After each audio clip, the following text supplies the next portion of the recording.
आपने ग्रेजुएशन किस विषय से किया है, कहाँ से किया? सर मैंने अपना ग्रेजुएशन लोकमान्य बाल गंगाधर तिलक कॉलेज बक्सर से किया है और मैंने ऑनर्स में ज्योग्राफी ऑनर्स से किया है अपना ग्रेजुएशन।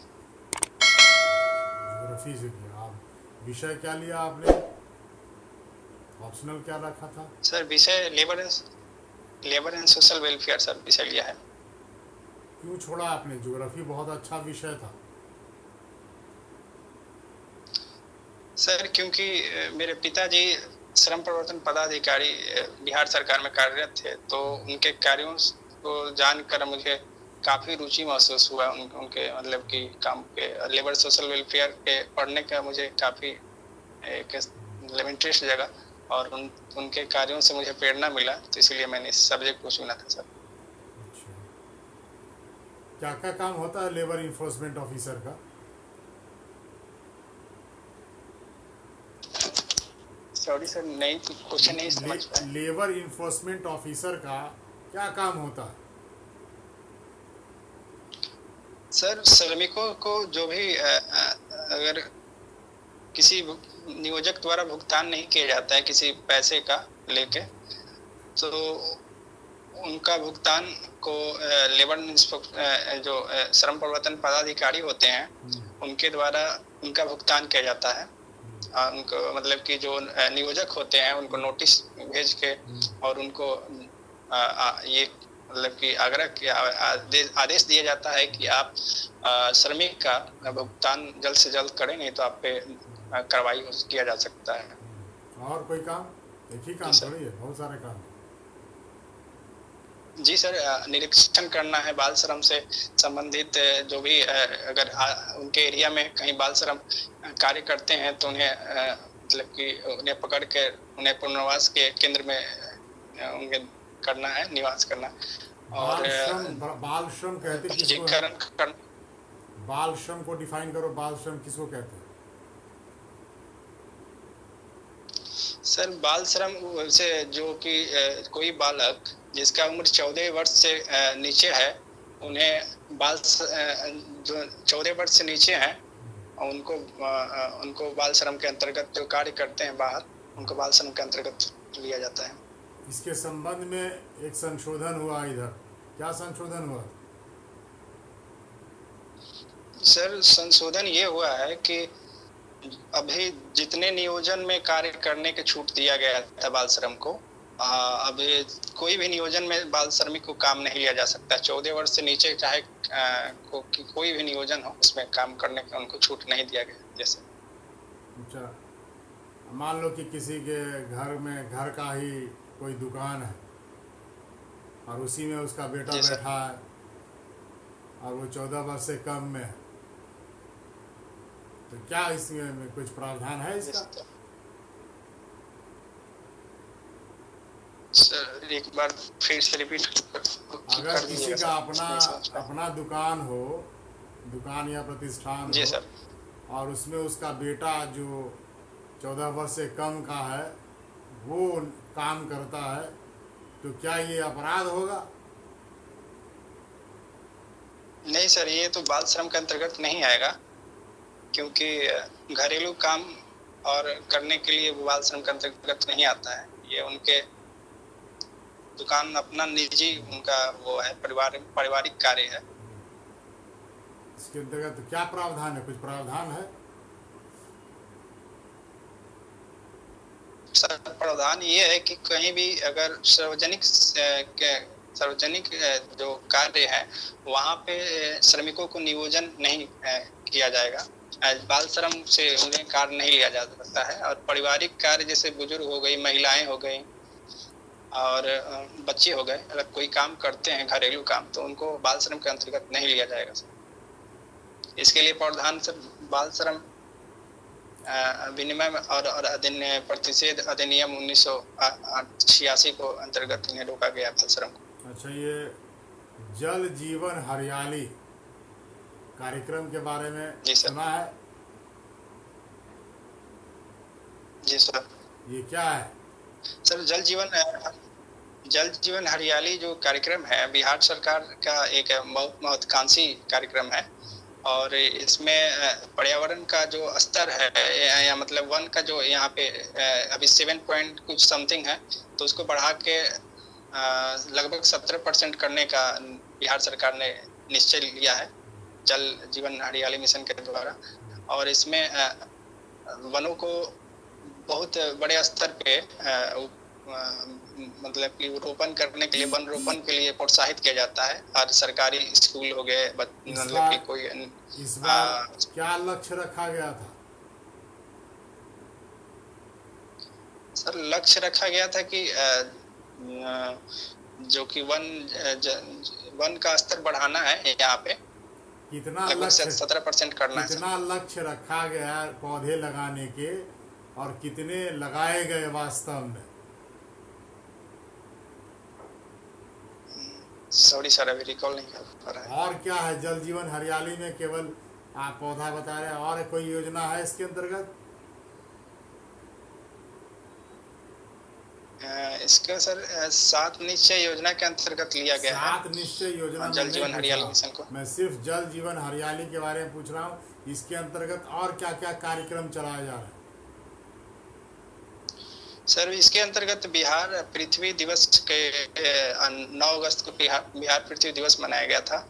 और इसमें लक्ष्य मतलब सर जहाँ तक मुझे रिकॉल हो पा रहा है कि वन रोपण कहीं प्रोत्साहित करने के बाद किया गया है।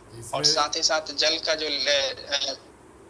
का लेवल है जो सर उसे जो मतलब कि उसे बढ़ाने के लिए वन का ज्यादा से ज्यादा रोपण करना है। इसमें जल के स्तर को, भू स्तर जो नीचे चला जा रहा है उसके ऊपर उठाने के लिए इस कार्यक्रम के तहत क्या किया जा रहा है?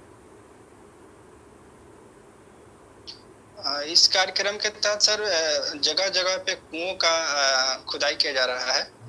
और वहाँ पे पानी के लेवल, जहाँ पानी के लेवल कमी है वहाँ पे कुओं का खुदाई हो रहा है। साथ ही साथ अभी सर इतना ही याद आ रहा है। अच्छा, ये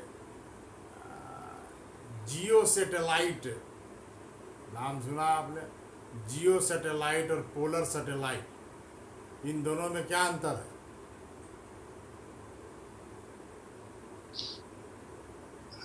सैटेलाइट, पोलर सैटेलाइट सर, जियो सैटेलाइट सर रिकॉल नहीं हो पा रहा, सॉरी सर।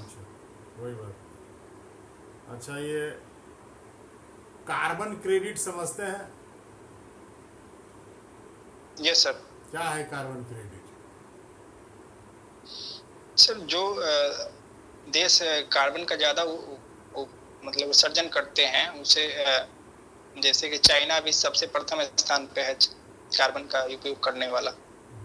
और उसके 7वें नंबर पर भारत का स्थान है, कार्बन उत्सर्जन करता है ज़्यादा। यहाँ पे कार्बन का मतलब कि यहाँ पे वो उत्सर्जन होता है सर। नहीं, कार्बन क्रेडिट क्या होता है? क्रेडिट मतलब तो लाभ पहुँचना होता है।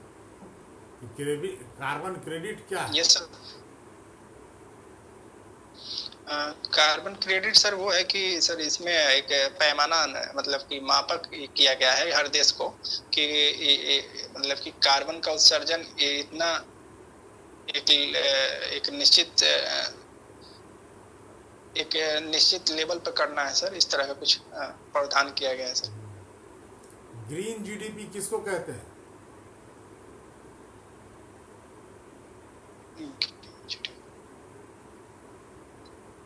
सॉरी सर, अभी रिकॉल नहीं हो पा रहा है। अच्छा, बाढ़ और सूखा, इन दोनों को, आपका फिगर उलट गया, ठीक करिए। हाँ, बाढ़ और सूखा दोनों से निपटने के लिए बिहार सरकार ने एक योजना भी लाई है, वो गंगा उद्धाव योजना।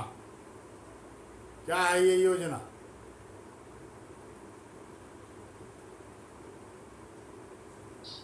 सॉरी सर, इसके बारे में रिकॉल नहीं हो पा रहा है। ज्योग्राफी के स्टूडेंट हैं आप, वायुमंडलीय परत कितने हैं वह बता सकते हैं? Yes sir. सर वायुमंडलीय परत 5 परत होते हैं वायुमंडल में। सबसे पहला क्षोभ मंडल होता है, उसके बाद समताप मंडल होता है, उसके बाद आयन मंडल होता है, उसके बाद सॉरी सर मध्य मंडल होता है, उसके बाद आयन मंडल होता है और फिर वही मंडल होता है सर। ये जो हमारा सैटेलाइट सब होता है, संचार उपग्रह, वो कहाँ स्थापित होता है? सैटेलाइट सर वायुमंडल में होता है अच्छा, क्यों? स्थापित, क्योंकि सर कम से कम 36,000 किलोमीटर के उसका डिस्टेंस होना चाहिए पृथ्वी से, और वहाँ पे सर वहीं पे अभी तक मुझे जानकारी है कि 36,000 किलोमीटर तक क्यों है डिस्टेंस वहाँ? में सैटेलाइट।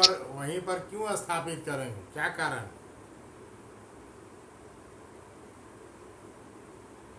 सॉरी सर अभी उसके बारे में जानकारी अच्छा, नहीं है। हमेशा देखिए खगोलीय घटनाएं होती रहती हैं। अभी अभी थोड़े दिन पहले पूर्ण सूर्य ग्रहण भी लगा था।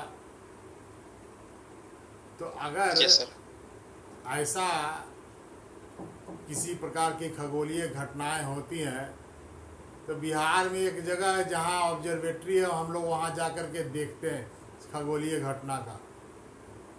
वो कौन ऐसा जगह है जहां पर ये ऑब्जर्वेटरी है?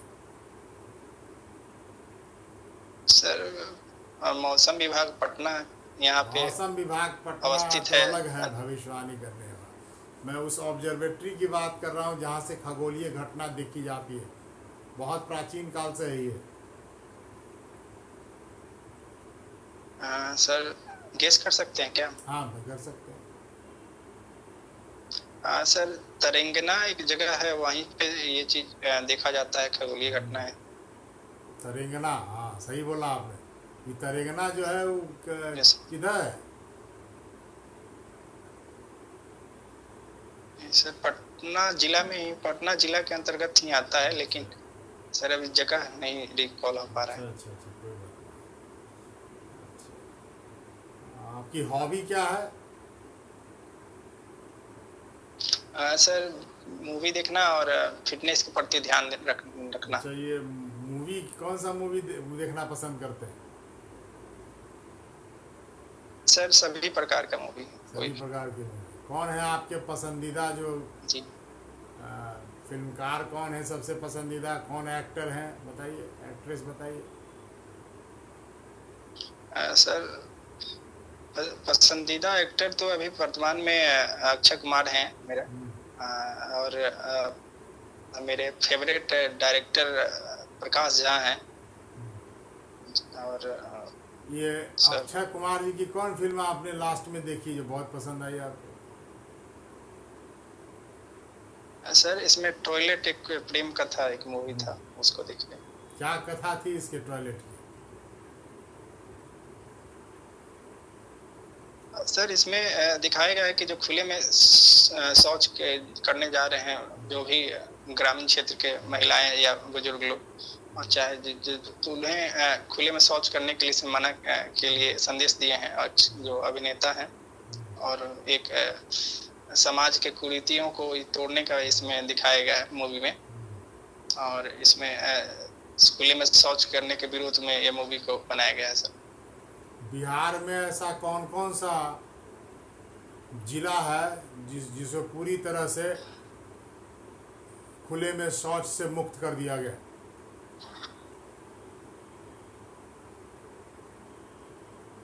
सॉरी सर अभी रिकॉल नहीं हो पा रहा है। अच्छा, फिल्म देखते हैं आप। मुझे जी ये बताइए कि जो कमर्शियल जितनी फिल्में हैं, व्यावसायिक फिल्में, एक दौर था जब कला फिल्में, जो आर्ट फिल्म थी, वो बहुत चली थी। अब व्यावसायिक फिल्मों के आगे कला फिल्में हार गई। इसके पीछे क्या कारण मानते हो? सर इसके पीछे मुख्य कारण है कि बदलती युवा सोच है, और आजकल के समय में, वर्तमान समय में भाग दौड़ वाली जिंदगी में ज़्यादातर लोग एक्शन और मूवी पसंद करते हैं, जिसमें जल्दी कोई काम करने से जल्दी रिजल्ट मिल जाए, उस तरह की मूवी पसंद करते हैं। यानी जो युवा पीढ़ी है वो कल्पना लोक में ज़्यादा जीता है, यथार्थवादी को नहीं जीना चाहता है। कला फिल्में किसको कहते हैं? सर कला फिल्में उसे कहते हैं जिसमें उसके अभिनय को ज़्यादा मतलब कि बारीकी से दिखाया जाए और वहाँ के संस्कृतियों के बारे में बताया जाए, जिस क्षेत्र के बारे में मूवी बनाया जा रहा है और उसके विशेषता के बारे में बताया जाए। कोई कला फिल्में देखे हो तुम? जी सर, कला फिल्में तो देखी है, पर अभी सर याद नहीं आ रहा है कोई। अच्छा, बिहार के पर्सनालिटी पर बेस्ड कोई 4-5 फिल्में जो बताओ, जो बिहार के लोगों के पर्सनालिटी बेस पर बनाई गई है। जैसे पर्सनालिटी बेस पे प्रकाश झा का एक मूवी आया था, उसमें राजनीति मूवी आया था सर। ये पर्सनालिटी बेस्ड नहीं है, वो तो व्यवस्था के बेस्ड है। पर्सनालिटी बेस्ड उसको नहीं कहे। मेरी आवाज आ रही है आपको? Yes sir. आप मुझे बताइए। सर आवाज आ रही है मेरी। दशरथ मांझी के ऊपर कोई फिल्म बनी है? ये सर, माझी the mountain man. Mountain man, क्या है इस फिल्म की कथा? यस सर, इस फिल्म की कथा ये है कि एक छोटे से एक मतलब दलित परिवार के एक काम करने वाले एक उनके पत्नी का उनका वहाँ पे एक पहाड़ी क्षेत्र में रहते हैं। वहाँ पे रास्ते का उनको सुविधा नहीं मिल पाने के कारण उन्हें उनकी पत्नी का तबीयत ज़्यादा से ज़्यादा खराब हो गया था, तो उस दौरान उनकी पत्नी का मृत्यु हो गया था रास्ता नहीं हो पाने के कारण, क्योंकि वो एरिया पहाड़ी एरिया था, वहाँ से जल्दी कोई सुविधा नहीं था कुछ गाड़ी यातायात जाने का। तो सर इस दौरान वो जो नायक रहते हैं फिल्म के, दशरथ मांझी जो होते हैं, वो निश्चय करते हैं कि हम इस पहाड़ी एरिया में भी हम रास्ते का निर्माण करेंगे। अच्छा, ये तो ये निश्चय करके आपकी जो है फिगर नहीं आ रही, जरा सा उस पर वीडियो पर टैप कीजिए कहीं। Yes sir.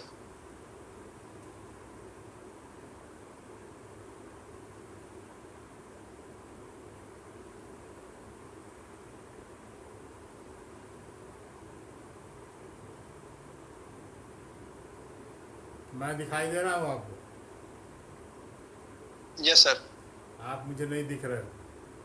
आवाज आ रही है आपकी, लेकिन आप दिख नहीं रहे। Yes sir.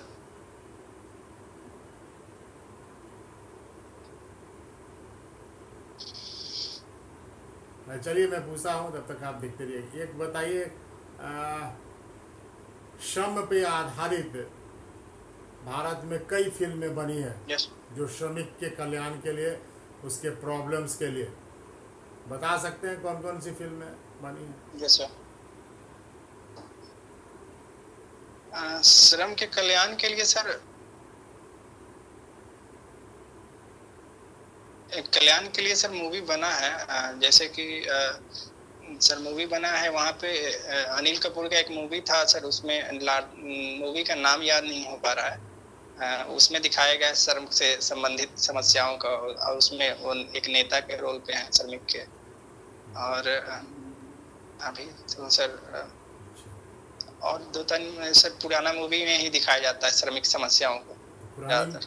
पुरानी मूवी पसंद नहीं है? नहीं पसंद है सर, पर नाम भूल जाते हैं सर। अच्छा उसका। अच्छा, एक बिहार में एक संस्था है किलकारी।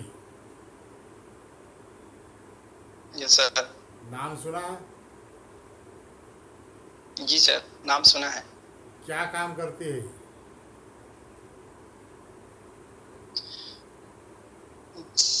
सर एक एनजीओ है किलकारी, जो कि बच्चों का संरक्षण के लिए कुछ काम करती है सर। संरक्षण के लिए काम करते हैं। सॉरी सर, रिकॉल नहीं कर पा रहा है। चलिए, क्राई के बारे में जानते हो? जी सर। क्या है ये? सर एक बार फिर से बोला जाए। Cry, cry, CRY, cry.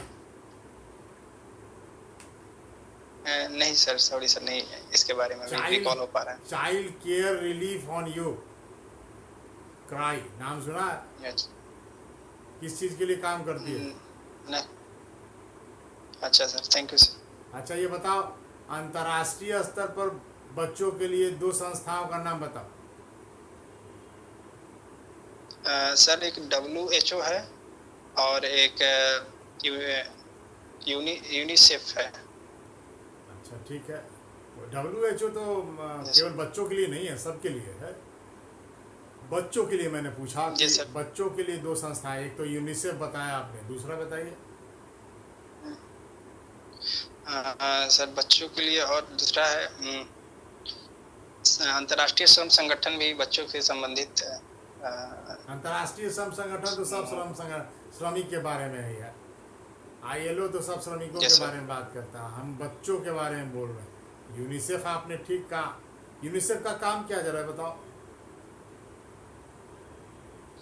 Sir उनको बच्चों के विकास में जो भी पोषक आहार उनको कितना लेना चाहिए, कैसे उन्हें बाल अवस्था में किस मतलब खाना को खाना चाहिए, इस तरह के जो भी डाइट प्लान है, चाहे उनको क्या मुख्य उनको शिक्षा देना चाहिए, इस सब के बारे में उन्हें बताया गया। सर भारत में कौन सी ऐसी योजना है जो इस बाल पोषाहार को लेकर के सबसे पहले चलाई गई, बृहत मात्रा में चलाई गई, बहुत बड़ा प्रोग्राम था वो?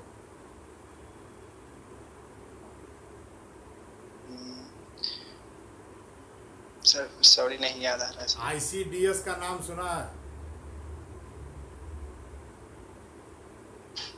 नहीं सर, नहीं सुना। अच्छा कोई बात नहीं। अच्छा ये आपने कुपोषण का नाम लिया, पोषाहार कुपोषण, तो बच्चों में कुपोषण से 2 बीमारी बताइए तो। सर कुपोषण से उन्हें बच्चों में एक रोग हो जाता है जो मतलब कि रतौंधी भी हो जाता है कुपोषण के कारण। चलिए, क्योंकि अच्छा चलो मैं 2 प्रोटीन कुपोषण वाले को बताओ, छोड़ो ये सब विटामिन वाले डिफिशियंसी। प्रोटीन कुपोषण से बच्चों में 2 रोग होते हैं, कौन कौन होते हैं? जी सर, प्रोटीन के कमी से उनके सर लंबाई नहीं बढ़ पाता है और रोग का लक्षण बता रहे हो तुम, रोग का लक्षण बता रहे हो, रोग का नाम मैंने पूछा। जी सर,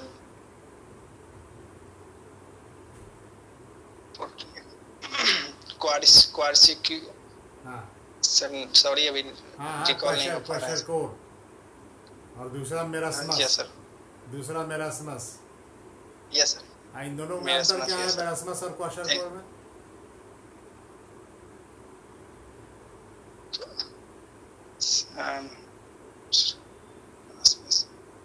सर अभी नहीं ध्यान आ रहा है सर। अच्छा, बच्चों से संबंधित एक कानून भी है, पॉस्को एक्ट, ये क्या है POCSO act? Yes sir. Sir POCSO act ऐसा है जिसमें नाबालिग बच्चों के साथ जो बलात्कार किया जाता है उनको उनके मतलब कि जल्द से जल्द सजा दिलवाने के लिए पॉस्को एक्ट को बनाया गया। अच्छा, आपने फैक्ट्री एक्ट पढ़ा होगा, पढ़े हैं? Yes sir. तो पहले मुझे आप बताइए कि सर, कारखाना और उद्योग में क्या अंतर है? सर कारखाना जिसमें उत्पादन होता है किसी चीज का, किसी भी प्रोडक्शन होता है, जैसे कि कारखाना एक चीनी मिल हो गया, इस तरह से। उद्योग सर ये हो गया कि बड़े स्तर पे हो गया, ये छोटे स्तर पे होता है कारखाना। चलिए, चूंकि अब बहुत विलम्ब हो चुका, अब मैं समाप्त करता हूँ आपका इंटरव्यू।